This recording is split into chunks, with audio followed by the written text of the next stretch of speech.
തിരുവനന്തപുരം വിഴിഞ്ഞത്ത് കാണാതായ 2 ബോട്ടുകളിൽ ഒന്ന് കന്യാകുമാരി ഭാഗത്തുണ്ടെന്ന് വിവരം ലഭിച്ചു. സുരക്ഷിതരാണെന്നും ഇന്ധനം കുറവാണെന്നും ബോട്ടിലുള്ള മത്സ്യത്തൊഴിലാളികൾ അറിയിച്ചു. ബോട്ടിലേക്ക് ആവശ്യമായ ഇന്ധനവും ഭക്ഷണ സാധനങ്ങളുമായി മറൈൻ എൻഫോഴ്സ്മെന്റ് ബോട്ട് ഉൾക്കടലിലേക്ക് തിരിച്ചു. കാണാതായ 2ാമത്തെ ബോട്ടിനായുള്ള തിരച്ചിൽ തുടരുകയാണ്.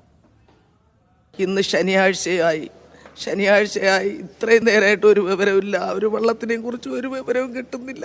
ഒരു വള്ളത്തിനെ കുറിച്ച് വിവരം കിട്ടിയാണ് ഇപ്പം നമ്മൾ അറിഞ്ഞത്. ഈ വള്ളം എവിടെയാണോ എന്താണെന്ന് പോലെ അറിഞ്ഞൂടാ ഞങ്ങൾക്ക്.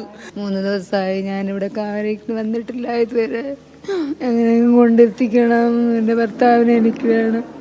വ്യാഴാഴ്ച ഉച്ചകഴിഞ്ഞ് വിഴിഞ്ഞത്ത് നിന്ന് മത്സ്യബന്ധനത്തിന് പോയ 2 ബോട്ടുകളാണ് കടലിൽപ്പെട്ടത്.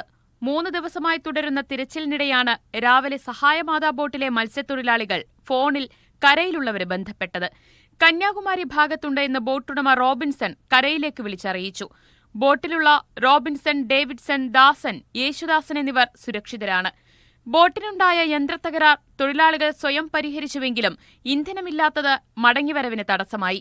ഒരു എഞ്ചിൻ റെഡിയായിട്ട് അവർ ചെറുതായി ഓടി വിടും. ഡീസൽ കുറവാണ് അവർക്ക്. അപ്പം അവർ വീണ്ടും ഇത് ഡീസൽ തീർന്നു പോയാൽ വീണ്ടും ഒഴുക്കിൽ ഉള്ളിലോട്ട് പോകാനുള്ള സാധ്യത ഉണ്ട്. വിവരം ലഭിച്ചതിന് പിന്നാലെ അടിയന്തര ഇടപെടൽ. ഉൾക്കടലിൽ തെരഞ്ഞുകൊണ്ടിരുന്ന കോസ്റ്റൽ പോലീസും നേവിയും കന്യാകുമാരി ഭാഗത്തേക്ക് പുറപ്പെട്ടു. പിന്നാലെ ഇന്ധനവും ഭക്ഷണ സാധനങ്ങളുമായി മറൈൻ എൻഫോഴ്സ്മെന്റ് ബോട്ടും കരയിൽ നിന്ന് തിരിച്ചു. കന്യാകുമാരി ഭാഗത്ത് നിന്ന് ഇങ്ങോട്ട് വന്നുകൊണ്ടിരിക്കുകയാണ്. ഇവിടുന്ന് മറൈൻ ആംബുലൻസിൽ കോസ്റ്റൽ പോലീസും നാട്ടുകാരും കൂടി അങ്ങോട്ട് പോയിട്ടുണ്ട്. അതോടൊപ്പം തന്നെ കോസ്റ്റ് ഗാർഡിന്റെ ബോട്ടും ആ ഭാഗത്തേക്ക് പോകും. അതേസമയം ഫാത്തിമ മാത എന്ന ബോട്ടിലെ 4 പേരെക്കുറിച്ച് ഇപ്പോഴും ഒരു വിവരവും ലഭിച്ചിട്ടില്ല. ജോണി, ജോസഫ്, മത്തിയാസ്, മുത്തപ്പൻ എന്നിവരെയാണ് ഇനി കണ്ടെത്താനുള്ളത്. ഇന്നലെ അപകടത്തിൽപ്പെട്ട ബോട്ടിൽ നിന്നും കാണാതായ സ്റ്റെല്ലസിനെയും ഇതുവരെ കണ്ടെത്താൻ കഴിഞ്ഞിട്ടില്ല.